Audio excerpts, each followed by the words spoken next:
tipo de doença que o povo tem? A igreja de hoje evangélica tem poder para expulsar os demônios que as pessoas vêm trazendo do mundo? Algumas vezes. Hoje a maioria dos líderes não gostam de trabalhar com libertação. Você sabia disso? Muitos apóstolos, bispos, pastores, diáconos, presbíteros, evangelistas não gostam de trabalhar no ministério de libertação. Sabe por quê? Tem que ter consagração. Você tem que ter uma unção de autoridade no mundo espiritual. Você tem que orar, você tem que jejuar, você tem que fazer clamor, você tem que se ungir, se consagrar. E você acha que os líderes hoje querem fazer isso em prol da vida das ovelhas? A maioria não. Graças a Deus tem uma minoria que faz. Mas a maioria não quer fazer isso. Infelizmente, já que é uma ministração verdadeira, a maioria é: venha a mim o meu reino, seja feita a minha vontade. Não se preocupam com as ovelhas. Por falar em ovelhas, o Senhor Jesus disse assim: um bom pastor dá a vida pelas suas ovelhas. Seu pastor dá a vida por você, o seu líder que está sobre uma autoridade sobre você, ele te visita quando você fica muito tempo sem ir na igreja.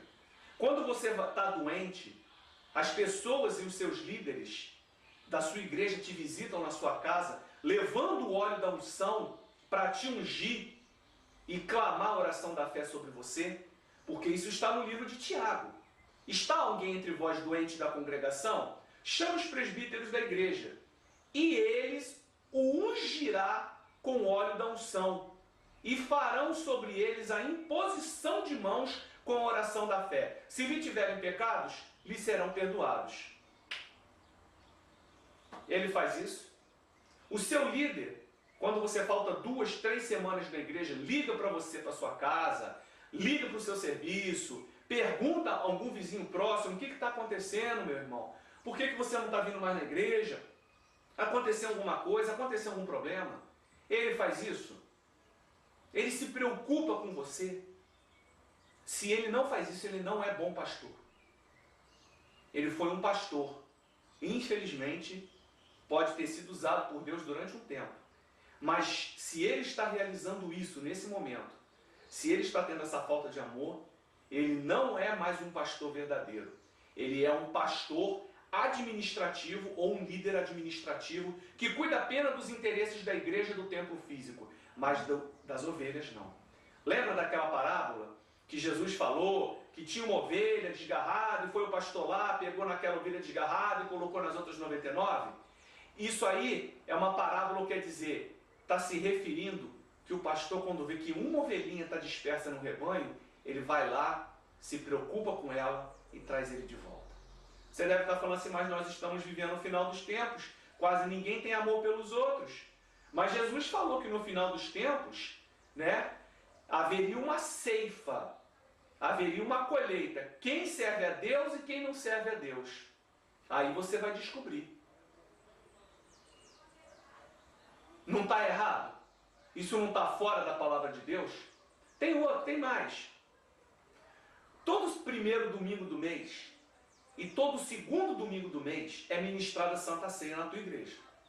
Não é verdade? Pega-se um pedaço de pão e um cálice. O pão simbolizando o corpo de Jesus Cristo e o cálice simbolizando o sangue. O cálice é um suco de uva natural. Até aí está tudo bem, perfeitamente. Agora, esse pão que é servido na Santa Ceia, ele está completamente errado. Normalmente o pão que é servido na Santa Ceia é um pedacinho de pão plus vita. Pão plus vita tem fermento. E o apóstolo Paulo disse na Bíblia que o nosso caráter tem que ser como os pães asmos, que era um ritual realizado no Antigo Testamento, chamado Festa de Pães Asmos, o qual não foi retirado e até hoje deveria se cumprir. Já já eu vou entrar nesse assunto. O pão da Santa Ceia tem que ser sem fermento, porque o fermento simboliza inchaço, simboliza pecado. Então você está no ato mais sagrado da igreja, com o cálice simbolizando o sangue e o corpo simbolizando o pão simbolizando o corpo. aí tu vai comer um pão com fermento que simboliza pecado, inchaço. O apóstolo Paulo disse na palavra de Deus que o nosso caráter e conduta tem que ser leve como o pão da Santa Ceia, sem fermento, sem inchaço. E outra coisa, por que primeiro e segundo domingo do mês? De onde se originou isso? Você sabia que a verdadeira Santa Ceia bíblica tem que ser realizada no dia 14 de Nissan? Está na palavra de Deus, porque Deus falou assim para o povo dele: e este dia terei como a Páscoa o 14 de Nissan, que você tem que pegar no calendário judaico e ver que dia que vai cair no nosso calendário gregoriano. E essa festa é realizada durante 7 dias. E pão sem fermento. Entendeu? Se você não for no domingo de manhã, no domingo de noite na tua igreja, você perdeu a Santa Ceia. Aí só no outro mês. Aonde está na Bíblia que Santa Ceia é para ser realizada no primeiro e segundo domingo de cada mês?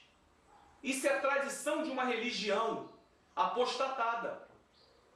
Os líderes fazem faculdade de teologia, mas ensinam errado para o povo. O meu povo está sendo destruído porque falta conhecimento. E o pior disso é o que acarreta no mundo espiritual. Na Santa Ceia do Senhor, você comendo um pedaço de pão que tem fermento, simbolizando o pecado, o corpo de Jesus. O que isso acontece no mundo espiritual? Deus não me revelou, não. Mas deve ser algo muito terrível. Por isso que as nossas igrejas estão completamente arrasadas pelo espírito do engano, pelo espírito da falta de sabedoria. Quer ver uma outra coisa? Festa de pães asmos. Você fala: meu irmão, eu não vivo mais pela lei, eu vivo pela graça. Jesus aboliu toda a lei. Bom, a minha Bíblia não diz isso não. A minha Bíblia diz o seguinte, ó. Quer ver? Vou mostrar para vocês.